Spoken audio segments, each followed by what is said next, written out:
Welcome to Colorado State University's podcast, The Audit, where host Stacy Nick talks with CSU faculty about topics ranging from their latest research to current events.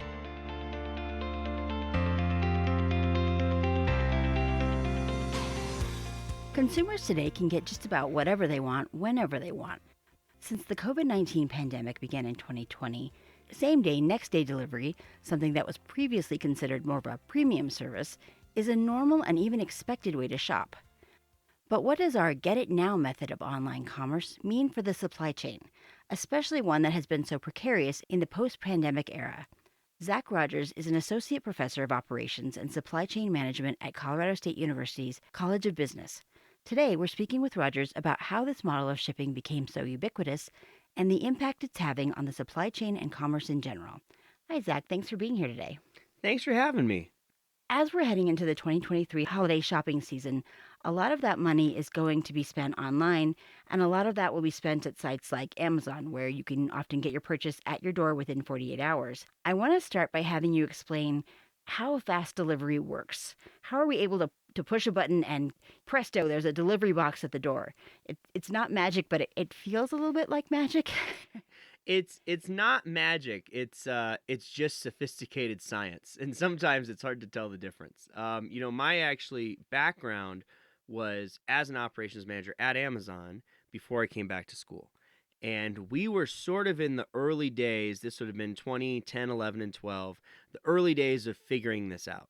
And there's a few big things that make this possible. The first is where you put distribution centers and fulfillment centers. So the warehouses where your goods come out of has really changed. The fulfillment center I was in is one of the earliest ones they ever built, and it was out in the middle of nowhere in rural Nevada.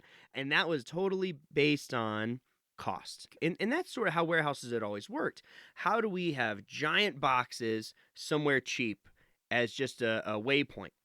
Today, think about the Amazon warehouses coming up just around Colorado State. So we have one in Loveland. We have in Denver, there's like giant fulfillment centers in the suburbs of Denver that are right across the street from a mall. That's not a cheap place to be, but it's a convenient place to be. And it allows us to position goods really close to where the consumers are so that we can get it to them faster. So one of them, and this isn't that sophisticated of a trick, is just, put the goods closer. They don't have as far to go. It'll be faster. The other thing that's happened is companies have really moved towards automation. And so what that does is it really speeds up the efficiency you can have inside of a warehouse. We were one of the pilot warehouses for the Kiva robotic system. And what these robots do is, so in a normal warehouse, if you're picking an order, you have maybe a sheet of paper or maybe an app on your phone or something. And it says, okay, we need to put these 3 orders in the box. Go to aisle 1. Okay, pick this item. Now go to aisle 5, pick this item. And you can maybe pick 1 to 2 items a minute in that old system, which is the picker goes to the goods. With automation, and it's not just in Amazon, but Amazon was certainly the pioneer of really doing this on a huge scale, the picker stands in one place. A robot, and these robots, just to help you picture in your head, it's sort of like an 800-pound Roomba. It's just a big orange thing that drives around low to the ground, and it can pick up shelves. So it can spin around and make itself like a little bit taller. So it'll pick a shelf up of inventory and bring it right up to you as the picker. And then 4 more robots come up alongside of you, and they have shelves on their heads. And these shelves have maybe 3 or 4 boxes each. And so it's just you and 5 robots. Very chill. And so you and 5 robots, and a laser points over your shoulder and says, pick this. And it points right where you need to pick. You pick it out. There's like a scanner at the grocery store. Boop, put it in the box. Another one right here. Boop, put it in the box. So it's really, really fast. You go from 1 to 2 items a minute to 25 items a minute. And so it really speeds up the velocity of orders. And for a place like Amazon, or really any e-commerce, velocity is critically important because the way supply chains were designed was for economies of scale. Put the most stuff in a truck, drive it the furthest you can because it gets cheaper on a per mile or per pound basis. With Amazon, it's like people are buying 1 box of pens and getting that shipped. That is not incredibly efficient. And so they have had to really put automation in. All the packaging is automatically sized now. It's like if you ever get anything in the envelopes, you'll notice there's not a lot of extra space in there, and that's because things come through an envelope machine and then it's heat sealed immediately once the good is small enough. They've been very scientific about how to increase efficiency, which then allows them to increase the velocity, and it's turned into an arms race for everybody, where the day after Amazon said we're going to do next day delivery, Walmart said, okay, we're gonna do it too. And it's sort of turned into this thing where now it's just an expectation and really a critical part of service. People sign up for Prime not because they want to see the Lord of the Rings show so bad, but because it wasn't that good, but because they want things to get delivered to their house right away.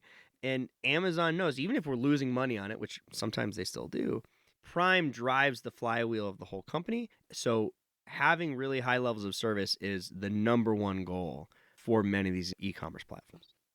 And now this is very normalized. Was it the pandemic? I think people largely point to that as kind of the beginning of this expectation of, I want it now, I want it at my door. I don't want to go out to get it. So the pandemic didn't start this, but it sped it up. Really, if you look at trends in supply chain, pre-pandemic, post-pandemic, it's almost like the pandemic was like a time machine and it brought us forward way faster than we were prepared to go. And that's why you saw the supply chain problems during the pandemic. Like, why don't we have enough trucks? Why don't we have enough boats? Because we didn't think we were going to need this many. If you look at the growth of e-commerce as a percentage of general retail, from about 2010 to 2019, it went from about 6% of retail to about 10% of retail. So basically what that means is of every dollar in 2010, 6 cents was spent on e-commerce. By 2019, 10 cents. In Q2 of 2020, when everyone really locked down, it had jumped up to 16.5%. So the same amount of growth we had done in the 10 years before, we did in 4 months in the beginning of 2020. And so that's why it was like, why are supply chains broken? It's like, well, if you double anything, imagine if you're driving down I-25 and one day there was just 50% more cars. It would be a disaster. And so that's sort of what happened to supply chains. And it is true that it brought a lot of this mainstream. They were already developing all this same day, and they had same day, but it was sort of a specialty thing. In certain markets, we were really concentrating on it. But then it turned into everybody's e-commerce for everything. Plus, the other thing that happened during the pandemic that really kind of goosed all these numbers was the only thing we could spend money on was goods. There was no billion-dollar Taylor Swift concert in 2020. People couldn't go to a basketball game. You couldn't go to your grandma's house. But we had $1 trillion of stimulus money, and we had to spend that on something. And so all of it moves over to goods. And so that's why you see supply chains just absolutely crash.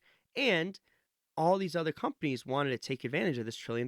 We weren't going to let Amazon have everything. And so everyone gets big into e-commerce. You see a ton of investment in automation, in new warehouses, in trucking fleets. All the trucking fleets built up like crazy. It was basically a gold rush. I mean, I would compare it to like California in 1849. It was like weird having this insane period of growth, 6 or 7 years of growth in the 3-month period, $1 trillion in people's pockets. We can't afford to not get in on this. And so the trends that already existed were catalyzed by the pandemic. How did that continue to impact the supply chain? Because I think we're still, I'm thinking about all the times there were certain things that were really hard to get. And it did set off this chain reaction, it felt like, for a while, even at post-pandemic, the chain just seemed to be broken. And I think for a lot of people, supply chain isn't something that they really think about until the pandemic hit. And then suddenly everyone was very keenly aware of the supply chain. Yeah, that 6-week period where we're using toilet paper as currency, that was a real odd time. And because basically what happened is nobody was going to the bathroom at work anymore or at businesses. And the toilet paper supply chain is set up to not have a lot of extra slack. And that's really where a lot of the problems came from. And toilet paper is actually a great way to talk about it because they make the same amount of toilet paper every day. There's no seasonality. It's not like toys. You're pretty much, we're using the same amount all day, every day. And so because of that, it's not like there's a lot of extra capacity. Like, oh, well, November, we got to really crank up the toilet paper machine. And so when suddenly we needed all of this extra, or we thought we needed extra toilet paper, which was because now everyone's not going to the bathroom at work, I guess, and it's at home, and the toilet paper that they make for the home market is different. So it's a little thicker, a little nicer. So what happened is Kimberly-Clark, Georgia Pacific, they totally changed their factories. So they went because they weren't making printer paper anymore because nobody needed printer paper. Everything was online. And so all of it comes from the same like pulp. And so everything got transferred to toilet paper. Okay. And so that's why about 6 weeks in, everyone was pretty much fine. And what happened is both consumers and toilet paper manufacturers overreacted. So we all bought way too much toilet paper. It took us a year to get through. You know, 'cause every time we saw it at Costco, just buy it. And so it took us a long time to get through it. And so not a lot of people were buying it. And then we changed all this capacity over. Kimberly-Clark and Georgia Pacific, their worst quarter in the history of those companies was Q1 of 2021. So we're still in the pandemic, but basically they'd built all this extra capacity with this expectation that it was going to be like this forever.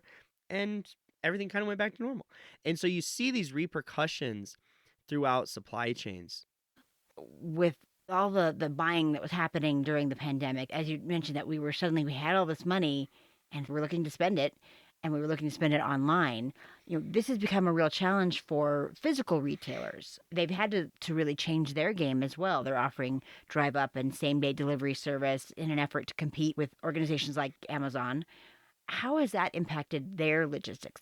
A lot of them have had to move to something called the omni-channel. And omni-channel is when you sort of have a seamless experience between online, mobile ordering, in-person, pickup, delivery to your house, all of that kind of stuff. And that makes it difficult to track. I remember looking around the holidays of 2020. My daughter was 8 at the time, and she was obsessed with Baby Yoda from the Mandalorian show. And I was looking at all these Targets, and online it would say, we have 3 in inventory in Longmont. And I remember driving down to Longmont. This is like December 23rd. And I could still see on my phone, it said, you have 3 in the store, but there wasn't any there. And I was talking to one of the folks there, this poor kid who probably had a million questions like this day. And he said, well, the system that sells them online, because Target was shipping just out of the back of their stores as their warehouses, because Targets are close to people's houses, so next day delivery is possible. He said, that system doesn't really talk to the system in the store. It's kind of 2 different things. And that was early enough in the pandemic. They hadn't figured out how to make that all one thing. A lot of companies had been approaching it, especially traditional brick and mortar retailers, as, okay, we have Walmart and then we have Walmart.com. And those are sort of 2 different siloed entities. And the challenge of the pandemic for brick and mortar retailers was, how do we take what we're already good at, the in-person, and combine it with this thing that's kind of been like a hobby for us, sort of experimental. Walmart, Target, all these places were sort of bringing their online along slowly because they thought, well, we're brick and mortar. And now suddenly when this brick and mortar doesn't work anymore because of the pandemic, they really had to boost up all of the online stuff. Moving forward, it's really interesting because some of them have pulled back a little bit. Target is not shipping out of the back of the stores that much anymore. If you go down to Denver right now, folks who live in Colorado will know where the big Wonder Bread factory is, right off I-25. Right behind that is a brand new fulfillment center for Target, and that's where their online orders will be coming from now in Colorado. And so it's funny, everyone kind of tried to do this, have it both ways, and partly that was because the pandemic was an emergency, and now we're actually seeing more of the, let's go to the traditional model. Let's actually have, if we're going to do online, let's really do it with a big fulfillment center, a lot of robotics, a lot of technology, and sort of emulate what Amazon is doing. Target and Walmart, I think, thought we can just ship this out of the back of our stores because we're Target and Walmart. Our stores are in great locations, like close to where people live, but it's really hard to do both at the same time. And so having those fulfillment centers, I think, really changed it for them. People get worried, I think, will everything eventually be online? And really what we're seeing is, it sort of seems like we're doing an online +1 or an online +2 or 3. So think about like books. Books were one of the first things to get killed off by online. Because remember, Amazon started as a bookstore, which is hilarious now that it was like a, a library.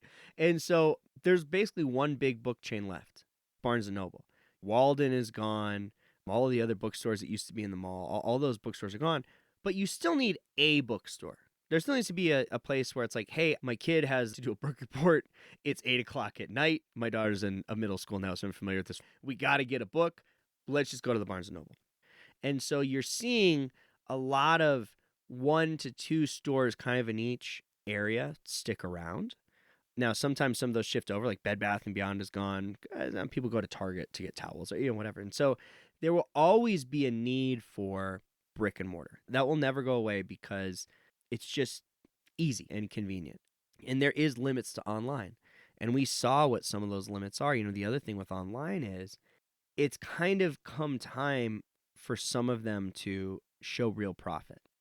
Forever online was with e-commerce, all we care about is growth, and we don't have to show profit, and investors were totally fine with that.